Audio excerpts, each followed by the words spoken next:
En octubre pasado venció el plazo que dio la Suprema Corte de Justicia al Congreso de la Unión para legislar sobre el uso lúdico de la marihuana, por lo que el Senado tuvo que pedir una prórroga al máximo tribunal. Y es que el tema es más complejo de lo que parece, pues hay que crear un marco legal para la siembra, importación, comercialización, reglas para su consumo, permisos y licencias, entre otras cosas. Tendremos en el 2020 la ley que permitirá consumir de forma lúdica el cannabis y sus derivados, quien podrá producir y vender. Acompáñanos a conversar con el ex senador, activista y autor del libro Derecho al Cannabis, Armando Ríos Peter, y con nuestro analista Guillermo de Loya.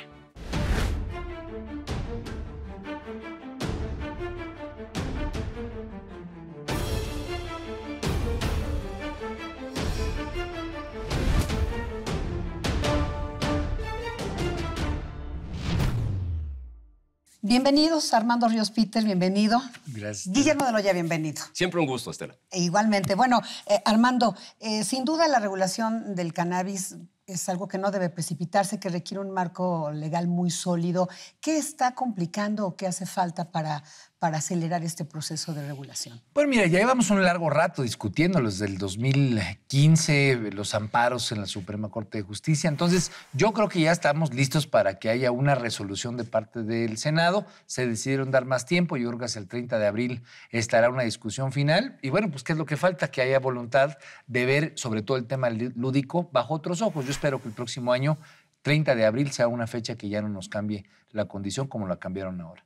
Guillermo, voluntad política, digamos, marco legal. ¿Qué crees que está como atorando esto? Sin duda, por supuesto, pero además también creo que se le debe de ver una implicación económica importante. O sea, estamos hablando de algo que implica el movimiento de más de $2,000 millones en una estimación, pero es real esta intención para poderlo llevar a una situación de aterrizaje, de despenalización y de legalización, porque creo que sí es algo percibido que se ha atorado y que se ha postergado una discusión que para una economía que se encuentra en estado de estancamiento, pues podría representar también un impulso económico importante. Bueno, como bien lo dices tú, todo el tema de pequeños productores, porque la cannabis, digamos, no solamente tiene que ver con la parte medicinal o lo que es propiamente la parte psicotrópica, sino que tiene que ver con una infinidad de productos, tiene que ver con telas, tiene que ver con papel, tiene que ver con fibras.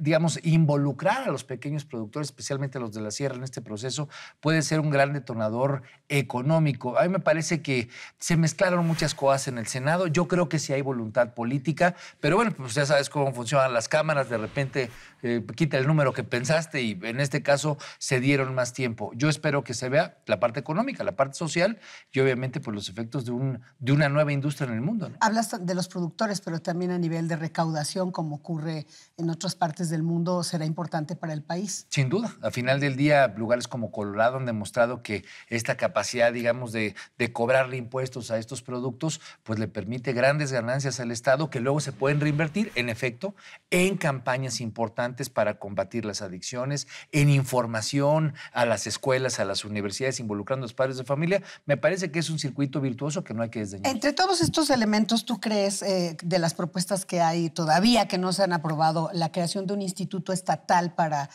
el cannabis es correcta desde tu punto de vista? ¿Cómo debe caminar? Mira, yo creo que con la COFEPRIS tenemos un buen instrumento de política pública que nos permite una regulación. Digo, a final de cuentas está la propuesta de este instituto.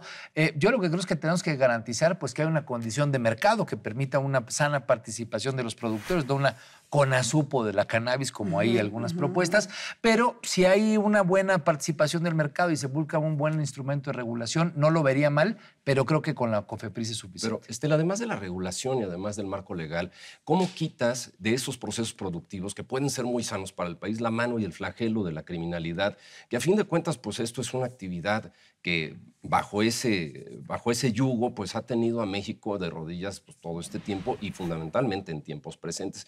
¿Cómo lo puedes de alguna manera también evitar que en ese exceso, digamos, de desregulación o de despenalización pueda caber ahí un incremento de la criminalidad que ya nos está azotando? Bueno, el tema de la desregulación, precisamente al liberar un mercado que ha estado restringido y que genera mercados negros, es precisamente esa violencia, esa parte de inseguridad, tal vez un resultado de ese mercado negro, que en el caso ya de una nueva legalización nos permitiría disminuirlo. Hay que decirlo, en el tema de la cannabis, los ingresos que ha tenido el crimen organizado en los últimos años, precisamente fuerte por la liberación en Estados Unidos y en otros mercados. Sí, se han ido a la baja, seguramente. Ha ido bajando. Entonces, yo no lo vendería como una bala de plata para el tema de seguridad, como algunos lo han querido plantear. A mí me gusta la óptica de salud, me gusta la visión más desde la parte medicinal, de una nueva forma de entender estos productos.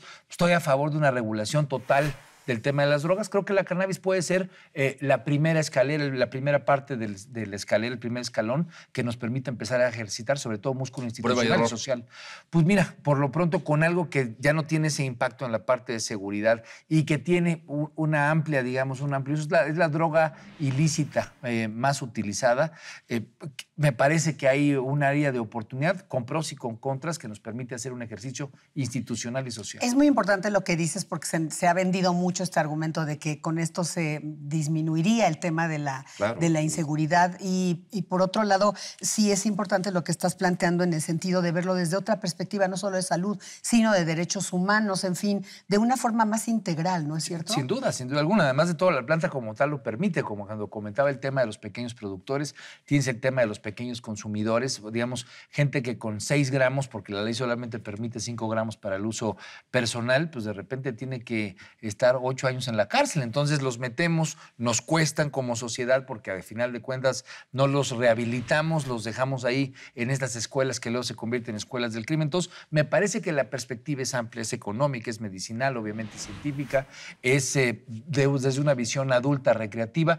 Creo que hay temas importantes que nos permitirían evolucionar como sociedad institucional y sobre todo en términos comunitarios. Oye, Guillermo, yo me quedé con una duda. ¿Tú qué opinas de esta empresa que se está planteando? Porque este documento, Armando, ha circulado entre los legisladores, el del Instituto Estatal, ¿estatal o de iniciativa privada o mixto? ¿Tú qué opinas de eso? Pues es un instituto, según lo plantea la propia reforma, tengo entendido, de transversalidad en la discusión, que incluso le da voces y le da participación dentro de un consejo a quienes de alguna manera tienen que ver y tienen incidencia en este tipo de cuestiones. Pero realmente la preocupación no es la existencia orgánica de un nuevo instituto, sino qué tanto se involucran verdaderamente los temas a través del consejo correspondiente y qué tanto están preparados también algunas situaciones dentro de nuestro propio país para esta discusión amplia que parece que ya se ha llevado.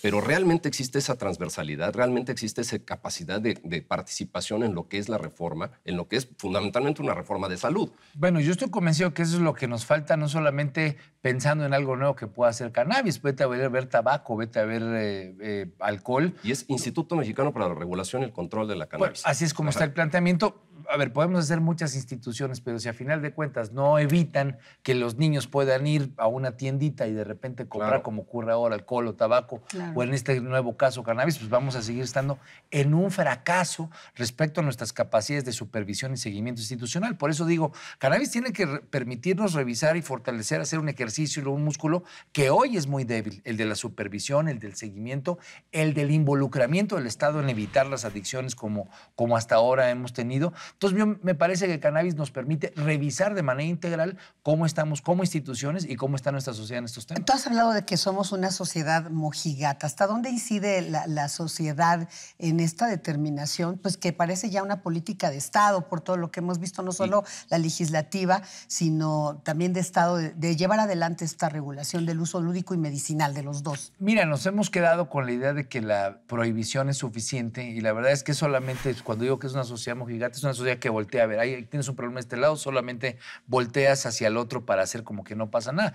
Las drogas están llegando a los niños, a los adolescentes, cannabis es una de ellas, pero hay drogas mucho más peligrosas, mucho más potentes que están causando verdaderos daños, digamos, a nuestra estructura, a nuestro tejido social. Pues hay que tener capacidad de pensar fuera de la caja y encontrar nuevos instrumentos. De eso se trata. Existe oposición organizada, sobre todo fundamentalmente de estos grupos que se les identifica con preferencias de derecha, ¿no? A lo que implica en sí la reforma, porque creo que necesita esto una gran explicación hasta dónde llevarla, pero existe esa oposición organizada a la reforma. Mira, sí la hay, y yo creo que desafortunadamente es un tema de desinformación. Gran parte, digamos, de luchar por libertad es pensar fuera de la caja, nuevos instrumentos para reconvertir el tejido social.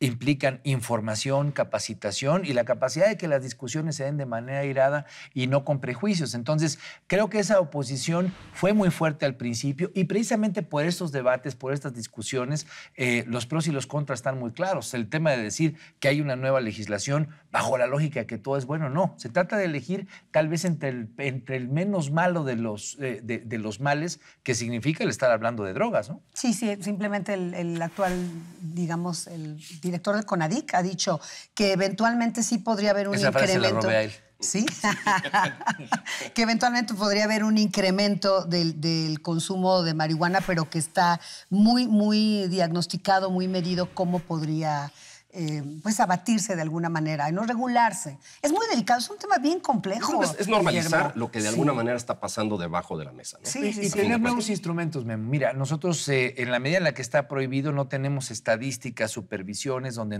todo nuestro circuito hospitalario de salud medicinal pueda estar revisando cómo podemos atender a esa gente, porque lo vemos solamente bajo la perspectiva del uso de la cannabis. Pero ¿qué es lo que está atrás? ¿Qué es la parte psiquiátrica de nuestra sociedad que hoy no estamos resolviendo y que tenemos que atender?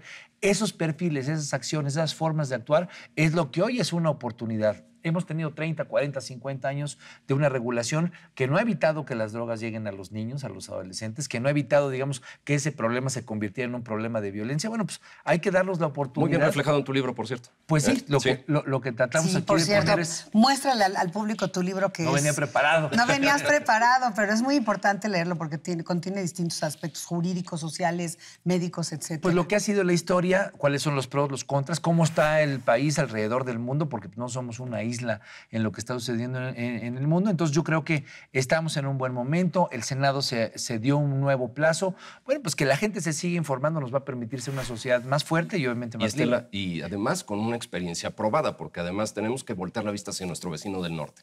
29, me parece, estados ya aprobados dentro de la legislación estatal para el uso lúdico de la marihuana, pues no puede ser un indicador equivocado.